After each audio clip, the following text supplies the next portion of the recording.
Welcome back. My name is Carrie, and today I'm going to tell you how a $5 billion program out of the White House could be a game changer for manufactured homes. What I've been calling the perfect storm for new home prices rages on, and I feel like as soon as one problem is solved, we're met by a brand new problem that seems to muddy the waters on a process that used to be a lot easier: buying a house. This year, would-be homebuyers were continually bombarded with lovely news headlines, usually revolving around limited supply, massive demand, lumber prices, labor shortages, or what seems to be the current hot topic, supply chain bottlenecks. The bad news is those things are all still an issue. However, I'm optimistic that those problems and the resulting price increases might indirectly solve the biggest problem in the manufactured home industry, which is the lack of places to put them. The current state of the housing market, the lack of affordability, and new homes needed all across North America might finally be enough for people to realize it's time to make a change. What I'm going to do is tell you what the $5 billion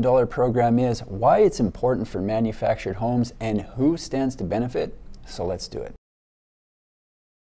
Way back on June 1st of this year, Joe Biden's administration earmarked $5 billion for the Unlock the Possibilities program. According to the White House fact sheet, it's an innovative new grant program that awards flexible and attractive funding to jurisdictions that take steps to reduce needless barriers to producing affordable housing and expand housing choices for people with low or moderate incomes. The program supports regions, states, and cities in an effort to eliminate barriers and spur housing production by encouraging pro-housing policies, plans, and updating of codes. Basically, they're suggesting local governments eliminate some red tape so builders can construct homes that are more affordable, that are currently restricted by regulations that were put in place at a time when home prices were nowhere near where they are right now. To give you an example of what I'm talking about, let's look at the zoning map where I live. You can see right away the dominant color on the zoning map is yellow, which represents R1 single-family residential. The purpose of the R1 zone is single-family residential areas developed to an urban density. With that, obviously comes a maximum number of single-family dwellings per lot of 1,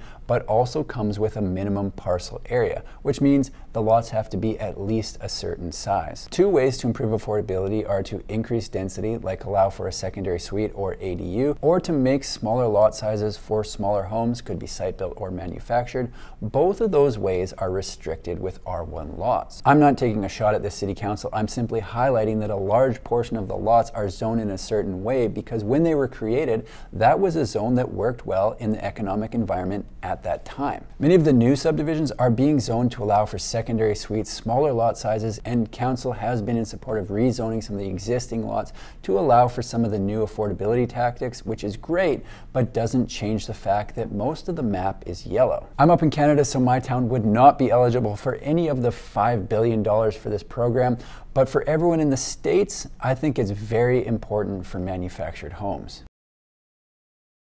The way I see it, the Unlocking Possibilities program is essentially encouraging YIMBY, yes, in my backyard, which is great news for everyone involved in manufactured homes in any way. I've been selling manufactured homes for a very long time, and the biggest roadblock I see people have when they're trying to buy a manufactured home is finding somewhere to put it. Councils have been hesitant to approve new mobile home parks because of the old stigma that was associated with them. Some areas don't allow manufactured homes as a primary residence or ADU within city limits, and a lot of developers prohibit manufactured homes in their subdivisions. But people are starting to wake up. I think we're finally at a point where people are realizing something's got to give.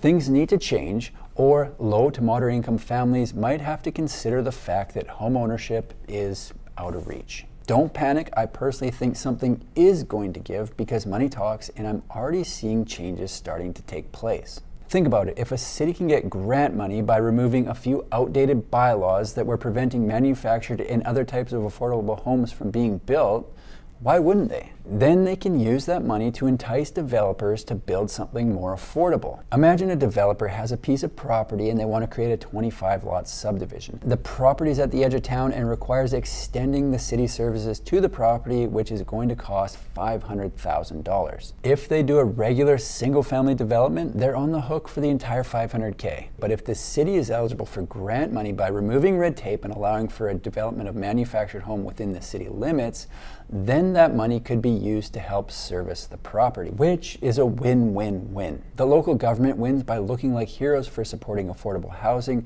the developer wins by improving feasibility on a project, and the buyers win by having access to more affordable homes. Manufactured homes are one solution to help fight the affordable housing crisis that can be utilized in a number of different ways. Here are a few of my favorites.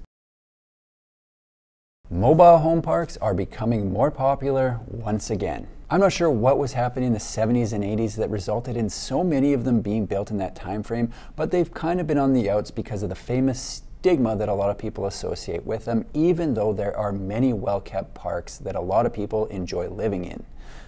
Thanks, Trailer Park Boys. The way a mobile home park works is you buy the home but rent the land, which significantly lowers the overall cost of the home. I look at it as a hybrid model of homeownership, a combination of renting and owning, because that's exactly what it is. There are people that have a problem with the pad rent portion of mobile home parks, and that's fine. Nobody's trying to force you to buy a home in a mobile home park. However, it is a setup that works really well for a lot of people. I get comments all the time on my channel from people living in a mobile home park who absolutely love it. I recently saw a news article that a company is building a 700 pad mobile home park in North Texas and has plans to build 10,000 over the next 5 years, so things are definitely starting to change.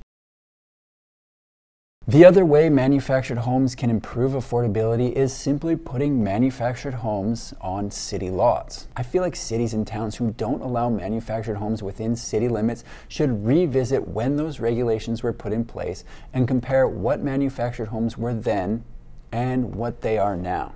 A lot has changed, and manufactured homes can be designed to look as good or better than a lot of the homes being built right now. So to me, a blanket restriction doesn't really make sense. If you look at Panama City, they now allow manufactured homes within the city limits, but they have to be built to a certain standard. They have to be placed on a secure foundation, have a concrete driveway, have a concrete sidewalk to the front door, and they must meet the Florida Miami-Dade wind code loads. To me, that makes sense. If you want affordable housing, allow for affordable housing with restrictions to ensure that they're finished to a way that protects the city standards. I think house prices have reached a point that local governments are going to have to make significant changes to their bylaws if we're ever going to see any real improvement in affordability. What worked well 20, 10, or even 5 years ago doesn't work anymore because a lot has changed. I think a little grease on the wheels in the form of $5 billion in grants will help move things along and change the mentality from NIMBY to YIMBY.